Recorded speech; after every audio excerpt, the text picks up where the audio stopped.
Hello everyone, आज हम लोग डिस्कस करेंगे क्लोज सिस्टम वर्क के बारे में, जिसे पीडीवी वर्क या फिर डिस्प्लेसमेंट वर्क या फिर बाउंड्री वर्क के नाम से भी जाना जाता है। तो देखते हैं कि भाई क्या होता है क्लोज सिस्टम वर्क या फिर PDV work.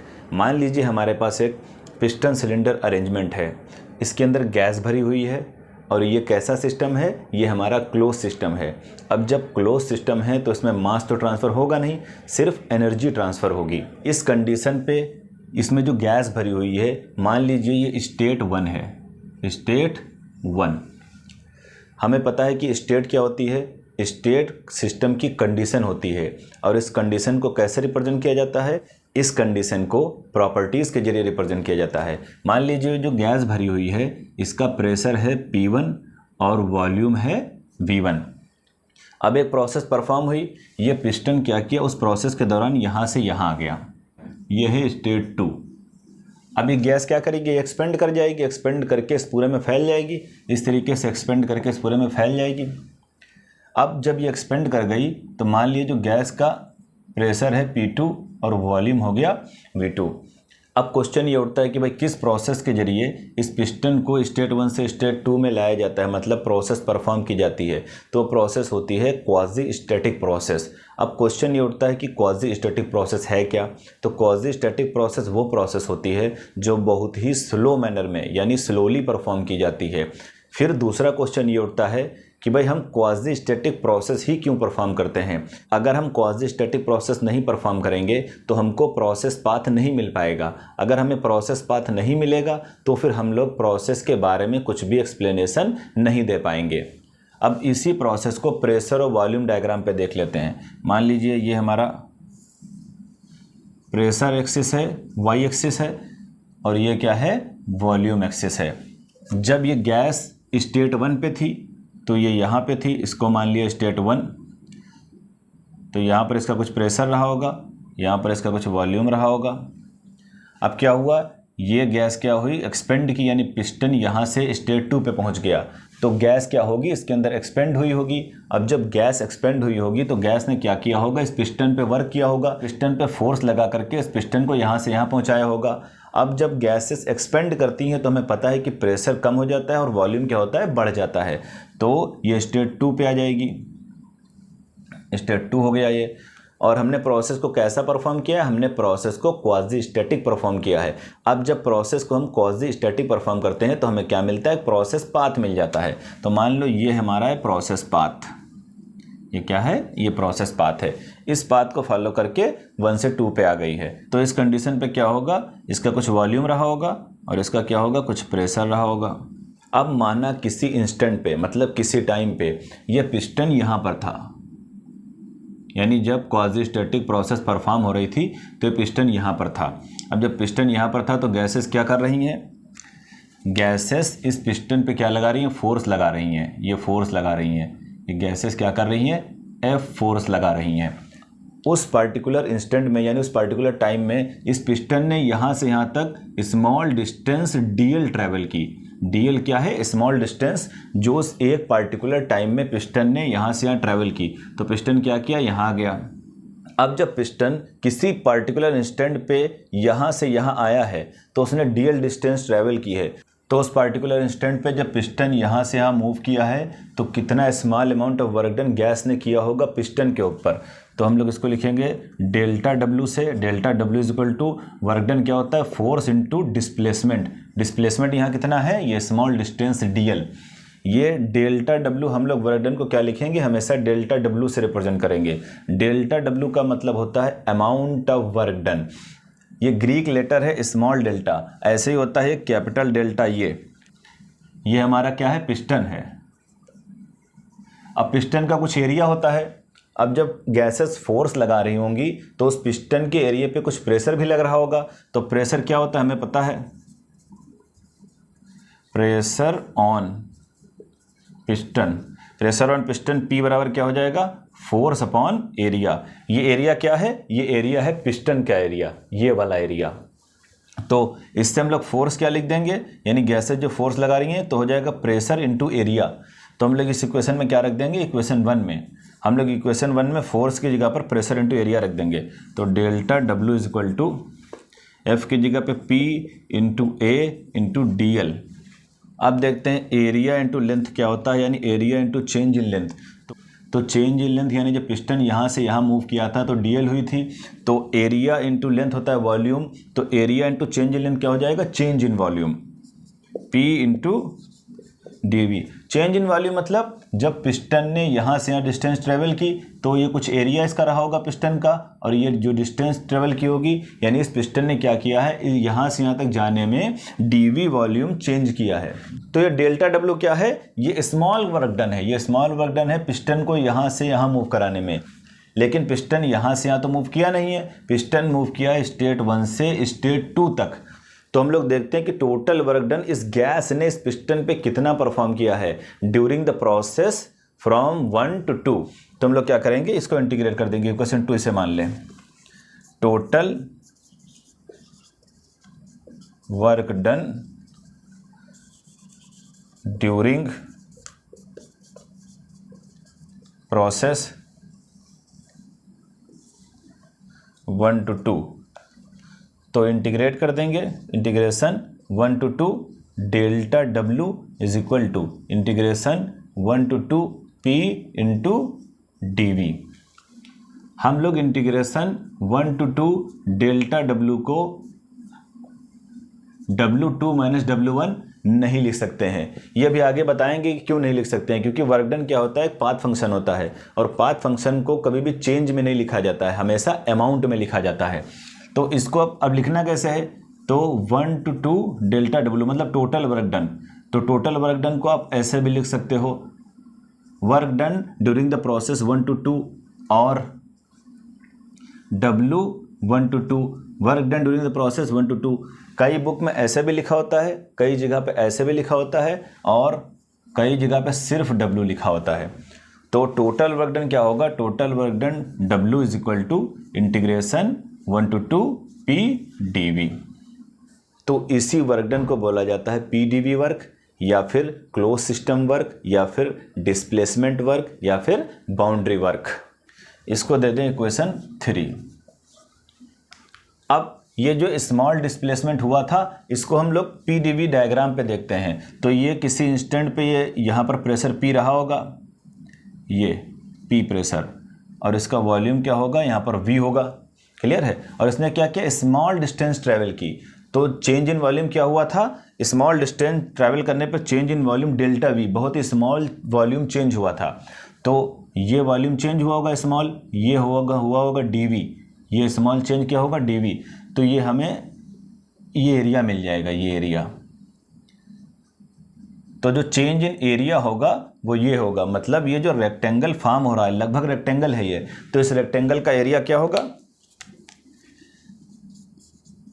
Area of small rectangle. तो डी ए मतलब स्मॉल, तो ये क्या है, ये हमारी प्रेशर एक्सिस है, तो ये हो जाएगा P, और ये क्या है चेंज, रेक्टेंगल यही तो बन रहा है, ये और ये पूरा ये रेक्टेंगल बन रहा है, ये P है, और ये क्या है dV, P इंटू dV।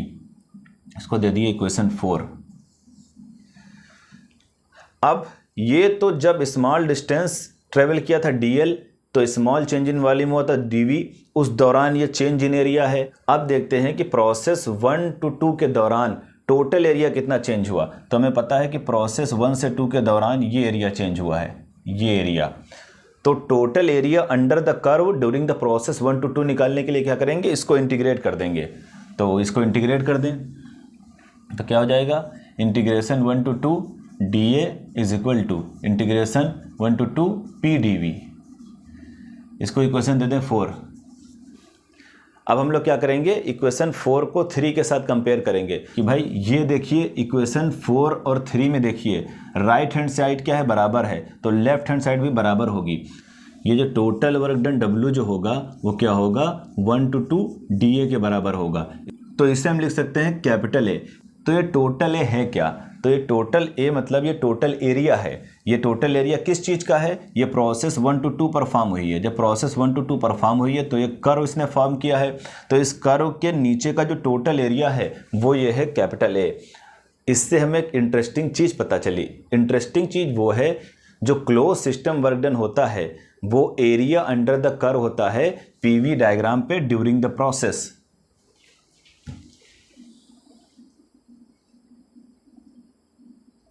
अभी जो बात हमने इक्वेशन 3 और 4 को लेके बताई कि भाई वर्क डन जो होता है क्लोज सिस्टम में वो एरिया अंडर द कर्व के बराबर होता है, इसी को हम लोग स्टेटमेंट फॉर्म में भी लिख सकते हैं। It is clear from equation 3 and 4 the area under the curve on A PV diagram is equal to the work done during a quasi static process of a closed system। ये statement बहुत important है। आपको clearly पता होना चाहिए कि भाई area under the curve जो होता है पीवी डायग्राम पे वो क्लोज सिस्टम के वर्क डन के बराबर होता है। ये स्टेटमेंट आगे बहुत ही इंपॉर्टेंट रोल प्ले करेगा हमें डिफरेंट प्रोसेस में वर्क डन निकालने में और भी वर्क के बारे में कॉन्सेप्ट को समझने में कि भाई वर्क पाथ फंक्शन है कि पॉइंट फंक्शन है। तो आपको ये स्टेटमेंट पता होना चाहिए कि भाई वर्क डन एरिया के बराबर होता है ऑन पीवी डायग्राम। अब देखते हैं जो हमने फार्मूला निकाला था W = इंटीग्रेशन 1 to 2 PdV, तो उसके लिए कौन कौन सी कंडीशन है, मतलब ये W = इंटीग्रेशन 1 to 2 PdV हम लोग कब यूज़ कर सकते हैं। तो इसकी पहली कंडीशन ये है कि भाई सिस्टम क्या होना चाहिए, क्लोज होना चाहिए, यानी सिस्टम मस्ट बी क्लोज्ड। क्योंकि हमने बताया भी था कि इस वर्क डन को PdV वर्क या फिर क्लोज सिस्टम वर्क भी कहते हैं। यानी ये फार्मूला सिर्फ और सिर्फ क्लोज सिस्टम के लिए एप्लीकेबल है। ओपन सिस्टम के लिए क्या होता है वो हम लोग आगे देखेंगे। फिर दूसरी कंडीशन क्या होनी चाहिए, दूसरी कंडीशन ये होनी चाहिए कि भाई work should cross the boundary, मतलब वर्क को बाउंड्री को क्रॉस करना जरूरी है। तो इससे पहले वाले लेक्चर में जब हम लोगों ने वर्क की डिफिनेशन पढ़ी थी थर्मोडायनेमिक्स में, तो हमने बताया था कि भाई वर्क थर्मोडायनेमिक्स में तभी परफॉर्म हुआ माना जाएगा जब वो बाउंड्री को क्रॉस करेगा, मतलब सराउंडिंग में अपना इफेक्ट डालेगा।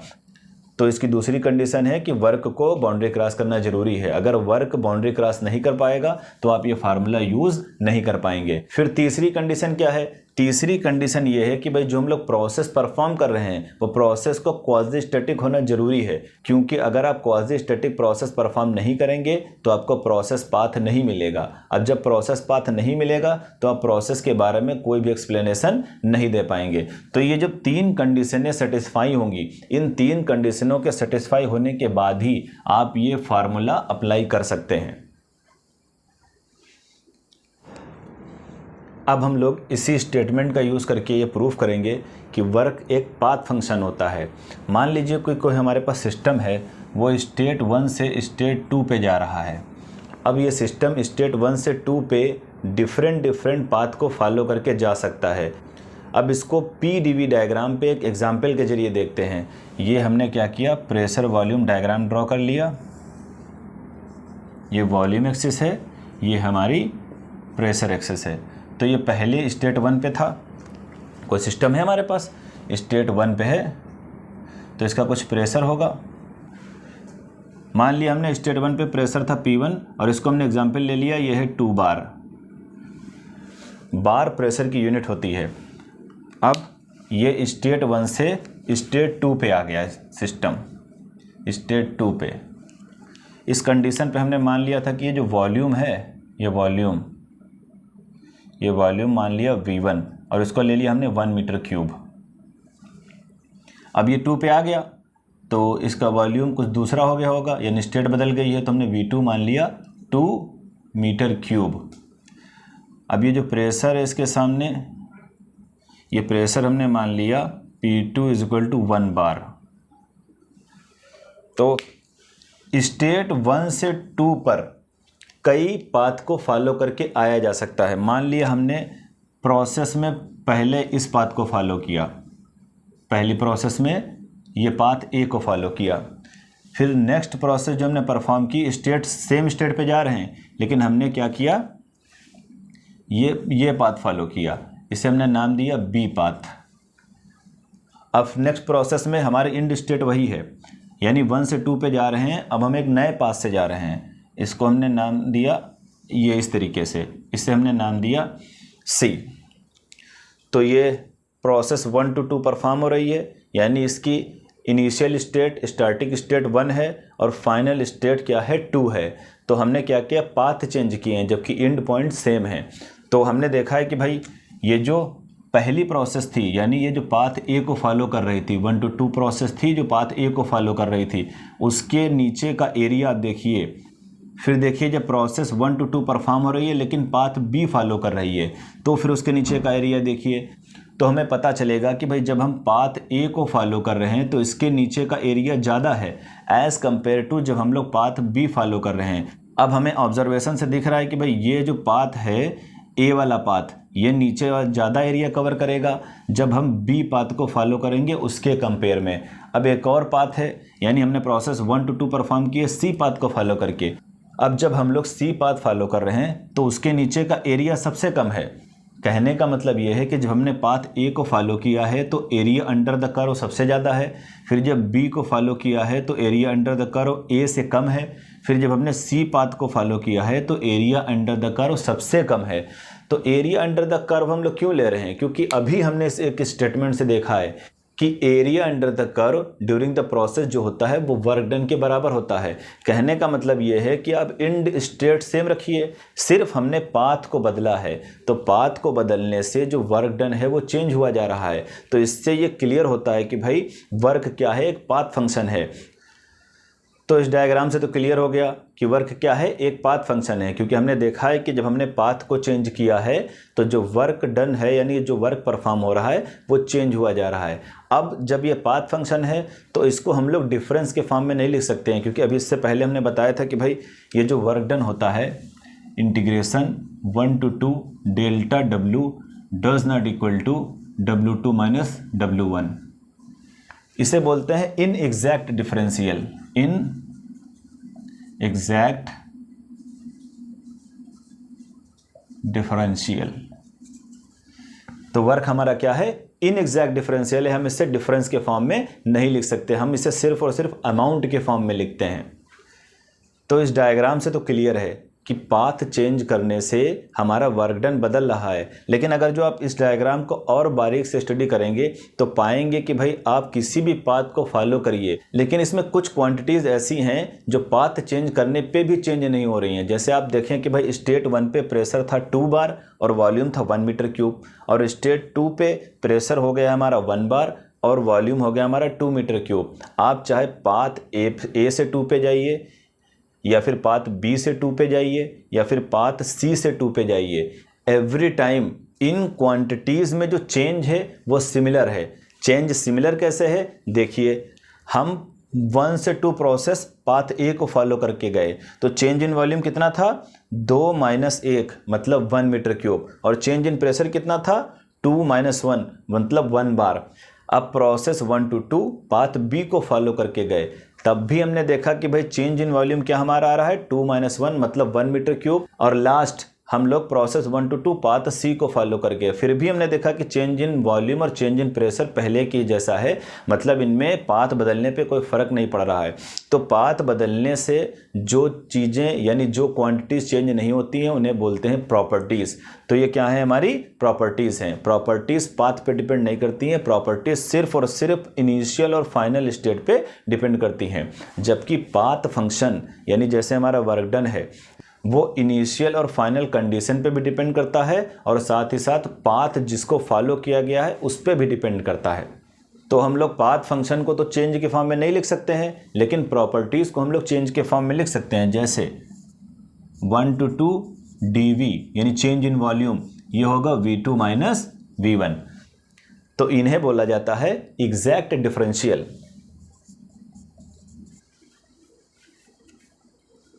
ये बहुत ही इंपॉर्टेंट नोट है एक साइक्लिक प्रोसेस के लिए कि भाई साइक्लिक प्रोसेस में चेंज इन प्रॉपर्टी पे क्या फ़र्क पड़ता है और वर्क डन क्या होता है। तो हमें पता है कि भाई जो साइक्लिक प्रोसेस होती है उसका इनिशियल और फाइनल पॉइंट सेम होता है। मान लीजिए ये हमारे पास एक प्रेशर वॉल्यूम कर्व है, ये वॉल्यूम है, ये प्रेशर एक्सेस है। मान लीजिए सिस्टम स्टेट 1 पे था और ये स्टेट 2 पे चला गया इस पाथ को फॉलो करके। अब स्टेट 2 से 1 पे वापस आ गया दूसरे पाथ को फॉलो करके। ये पाथ ए था, ये पाथ बी है। तो ये प्रोसेस कहलाती है साइक्लिक प्रोसेस। मतलब साइक्लिक प्रोसेस वो प्रोसेस होती है जिस स्टेट से हम लोग चले थे, प्रोसेस परफॉर्म करके वापस क्या करें, उसी स्टेट पे आ जाएं। तो जब हम लोग साइक्लिक प्रोसेस परफॉर्म करते हैं तो उसमें इनिशियल और फाइनल स्टेट सेम होने की वजह से जो चेंज इन प्रॉपर्टी होती है वो क्या होती है, जीरो होती हैं।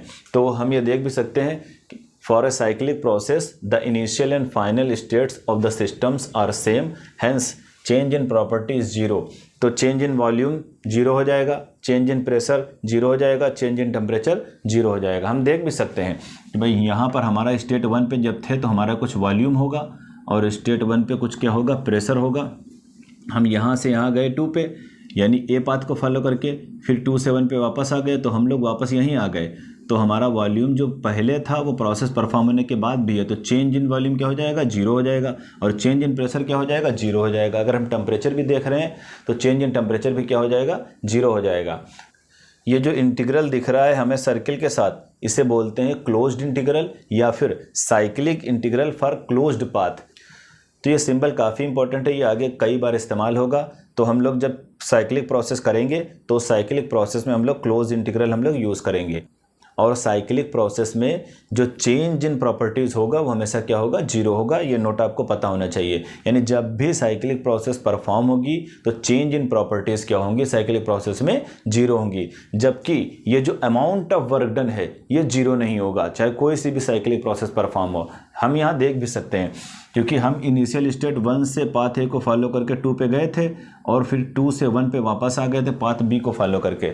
तो हमारी इनिशियल और फाइनल स्टेट तो साइक्लिक प्रोसेस में सेम हो गई, इसी वजह से चेंज इन जो हमारी प्रॉपर्टी वो जीरो हो गई। लेकिन इस दौरान इसने क्या किया, ये एरिया कवर किया। यानी साइक्लिक प्रोसेस में इसने क्या किया, पीवी डायग्राम पे एक एरिया कवर किया। और हमें पता है कि भाई जो पीवी डायग्राम का एरिया होता है वो वर्क डन के बराबर होता है। तो यहाँ पर ये एरिया जीरो तो है नहीं, इसी वजह से साइक्लिक प्रोसेस में हमारा वर्क डन क्या होगा, जीरो नहीं होगा। तो यहाँ हमारा लेक्चर कंप्लीट हुआ। Thanks for watching.